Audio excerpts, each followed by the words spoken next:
Hi, I'm Captain Steve Hyde of the Communications Committee here at the FedEx MEC.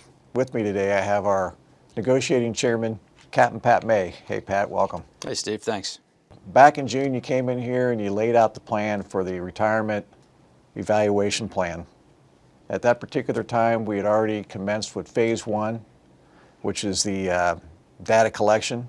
Could you give us an update on where we are in that evaluation? So phase one, like you mentioned, was a data collection phase. The MEC approved us going out and getting outside contract with Siegel Corporation. They're an actuarial firm. They take companies' A plans and they can account for them from the standpoint of their pension benefit obligation. So during that work, Siegel went out to meet with Mercer, who is FedEx's actuary. They provided them a data sheet which listed a number of requirements for them to be able to go in and model FedEx's system. So what happens in this data collection phase, what Siegel's actually trying to do is recreate the model that FedEx actually uses to determine the accounting of our A plan. In that, it requires a number of steps, and the data that they have has to be independently verified by Siegel. And the actuaries believe, or it's kind of within the industry, that if they can get their model to get within 5% of what the provider's model has, then actuarially speaking, that's a very predictable and usable model for us. And that kind of rolls us into phase two, which was kind of the evaluation and summary phase. Myself, my team, the negotiating committee, R&I, Ken's team, and we had Chuck and John from the officers showed up to Washington, D.C., the Siegel office out there. We sat down with them for a week, evaluating the plan, looking at what Siegel came up with. And when we showed up there were still some differences in their numbers that they weren't happy with. In some areas they were within 1 or 2%, and in other areas they were outside the 5% rule of thumb that I talked about. So they had to do some more work with that.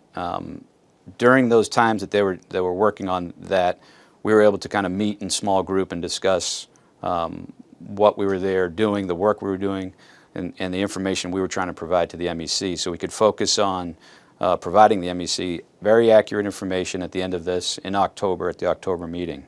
Just last week, Siegel finished out their final actuarial numbers and presented that information to us, and we're well within the 5% range, and we're good now. So what they have is essentially a working model on how they figure out the pension obligation. That model now, we can take that and we can manipulate any portion of it to do our own costing. So just to give you an example, you could take our A plan, you could say years of service, and rather than say use 25 years of service, you go out and you use 30 years of service. Plug that into Siegel's model, and it would accurately reproduce what it would cost them to do it as well. So we'd have an idea of how that would impact FedEx's finances to make changes in our current A plan. I would take it that phase one you would say is complete. Phase two, complete? Yeah, phase two is now complete as of last week. With phase one, phase two complete, how do we stand on the phase three through 5? So phase three, that actually is the process where we go in and we actually discuss alternative plans, see what else is out there in the industry. We had a briefing by Mike Waskalny's on our negotiating committee. He came in and briefed us on the UPS detail. While it was a TA at the time, now you know it's an approved contract by their pilots. We also took some new concept that we haven't ever dealt with, some new retirement forms of DB and DC money that are out there in various forms. So that phase three, really, while it just has begun in its infancy, it has a lot more room to develop and work. And of course, my team and Ken's team will be working closely together. And we're going to pull in outside SMEs and financial advisors to hopefully generate some new ideas in that area. Phase 4 is pilot polling. Phase 4, remember, it's actually sat over phase 2 all the way through phase 5. So we internally tested our own question bank of survey and polling questions. It's an online survey, as you know. This way we feel we're going to get better feedback from our pilots. And on this particular survey, we do want full participation. So it's going to get sent out and delivered via email to every active pilot in good standing. So part of that effort with the education, the first thing we're rolling out will be Ken Binder from the R&I committee, the chairman, will be discussing some retirement concepts and how they exist with our retirement plans. So far in 2016, FedEx started contributing to your PMPPP, otherwise known as your B plan, at 8% of eligible income. In 2016, the limit for eligible income is $265,000. So if you exceed that income level, you'll see your PMPPP contribution stop at $21,200, which is 8% of $265,000. Pilots are now able to contribute up to 50% of their eligible income to their pre-tax 401k account inside the PRSP. The IRS contribution limit of $18,000 on pre-tax 401k still applies, but with this higher contribution percentage available to you, you have greater flexibility in scheduling your contributions. You can still spread them out through the year, but now you can pile them in early in the year, or if other expenses have priority, you can wait and pile them in later in the year. Check your pay notice or Vanguard to see how much you've contributed so far this year and whether you need to increase your contribution percentage if you want to hit the max. Pre-tax 401k contributions will automatically stop when you've hit the max contribution amount. For new hire pilots and those not contributing at least 3% to their 401k on March 1st of this year, auto-enrollment started them contributing at 3%, investing in the target date fund closest to the year in which they turn 65. If they do nothing, they will automatically be escalated to contributions of 6% starting in year 2, 9% in year 3, and 10% in year 4. All pilots always retain the right to opt out and click off this autopilot-like feature by changing their elections on Vanguard.com. As a quick aside, if you happen to be one of the small group of pilots not contributing to your 401k, which may be for many reasons, if possible, please throw in $1,000 to get the $500 match. It pains me to see FedEx get to keep money when it could be in your account instead. Pilots are now able to contribute up to 20% of their eligible income to their after-tax savings in the PRSP. While the 20% level gives you similar flexibility as the increased percentage in the 401k, you must use care in contributing above 5%. Doing so could cause you to miss out on company PMPPP contributions. Consult a financial professional and refer to the February R&I Update newsletter on the R&I webpage for details. Improved investment advice is now available to our pilots through Vanguard's Personal Online Advisor, Managed Account Program, and Financial Planning Services. You can learn more about and access these features on Vanguard.com or by calling Vanguard. Auto rebalancing is now available. This allows you to set your investment fund mix, and at intervals you select, Vanguard will automatically trade your funds back to your elected mix. This is available on Vanguard.com. You've seen various investment options in our PRSP and PMPPP move to lower expense ratio share classes. Along with the less expensive investment options in our core lineup, pilots now have access to a much broader selection of investments via the Vanguard brokerage option. When this first started earlier this year, enrollment was a bit painful with a paper application process. Thankfully, Vanguard has now moved the enrollment process online. If you're interested, you can find the application and more information after logging on to Vanguard.com. Pilots wishing for access to their PMPPP monies prior to retirement now have access at age 62. Previously, they had to wait until retirement to have access. For pilots recently hired, starting earlier this year, they now enjoy earlier access to the company 8% PMPPP contributions and ability to save their own money in the PRSP's 401k and after-tax savings vehicles. This access now starts on the first day of the month, coincident with or next following 1 month of service. Before this CBA, they weren't able to save their own money for 6 months and didn't get company contributions for 1 year. For those retiring in this year, they've seen the introduction of the pop-up joint and survivor pension payment options, faster post-retirement access to and additional withdrawal options for their PRSP and PMPPP monies, and to those eligible, payment of the end-of-career sick leave and advance notice of planned retirement bonuses. For more on those benefits, please attend one of our retirement seminars. What's going to happen next? Starting 1/1/17, your separate PMPPP account, also known as the B plan, will be merged into the PRSP.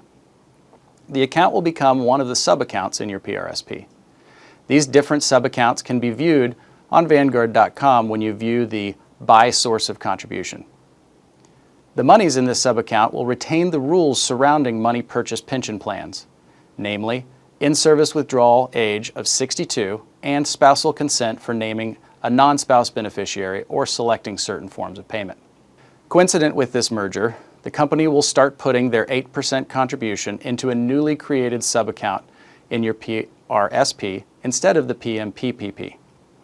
Besides making things simpler for you, all future company contributions to this new PRSP subaccount will not have those spousal restrictions or higher in-service withdrawal age. They will enjoy the PRSP in-service withdrawal age availability at 59.5. Now for one of the items many have been eagerly awaiting.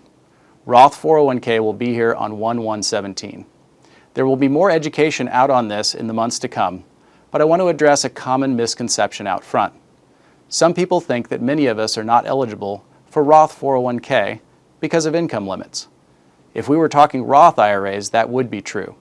I'm happy to report that while Roth 401ks share many of the rules applicable to Roth IRAs, income limits are not one of them. To be clear, you are eligible to contribute to a Roth 401k regardless of your income level. Additionally, to the maximum extent of the law, you will be able to elect to convert any or all of your PRSP accounts to a Roth account inside our plan. Please consult with a financial or tax professional before doing this, as it will likely create a taxable event. Stay tuned for more info on this great new feature of our PRSP. I hope this was helpful to remind you what is now available and what is coming soon. If you have questions or issues with your negotiated benefits, the FedEx MEC staff benefit specialists at the MEC office stand ready to assist you. And if you see me in the crew lounge, I'm always happy to talk R&I with you. Thanks. Well, I appreciate Ken's effort in providing the video and the information, and we hope it establishes a baseline of conversation for our pilots and so they feel comfortable at least talking about the essential elements of our plan as we see it. That'll be the first in a number of education pieces that we continue to support and push out to the pilots. We think that's an important piece of this retirement path that we're on right now. Okay, timeline for the Phase 5, the MEC internal review. When do you expect that to happen? In October, the MEC will meet, and they're going to have to make a decision. If they feel there's not enough information presented to them in the October meeting, certainly that can get pushed out. So October, while it's our target internally as a negotiating committee to have that information to them, really our goal is to make sure they have all the information before they actually make a decision on this moving forward. Any final comments today? I think, again, I want pilots to understand that this is a very slow and methodical process that we've laid out in front of the MEC and in front of the pilots. We know that rumors continue to bounce around out there in and off the crew bus and on layovers about us renegotiating or negotiating retirement. And I made it pretty clear, I think, on the last video, and I will continue to reiterate that the MEC has not approved the negotiating committee to go in and renegotiate their retirement. We're not doing that. It would be very clear to every pilot that has a seniority number here at FedEx if the MEC decides to make that change to go from data gathering into an actual negotiation. It's not going to be done behind closed doors. It's not going to be done in secrecy. It's going to be a resolution passed out in front of the full body of the pilots that they represent. So until that time, speculation and innuendo about this being anything other than a data collection is just false, and I just want people to understand that this is not about reducing their retirement benefit. This is only an effort to improve retirement for all the pilots here, and ultimately that's our goal. Now that we may not get into that discussion this year with the company, and it may not be next year, but certainly by the time we roll around for our next negotiation, the data that we learn here and the information that we have should give us a leg up going into the next formal round of Section 6 negotiations. All right, Pat. Hey, thank you very much for coming in here today. Thanks for all you do. Thank you for watching. For more information, you can always go to our webpage at fdx.alpa.org. We both encourage you to take the polling, fill it out, and really let your MEC block reps know what you think. This is an opportunity to voice your opinion and hopefully give them the information that they need to make a good decision. Thank you for watching.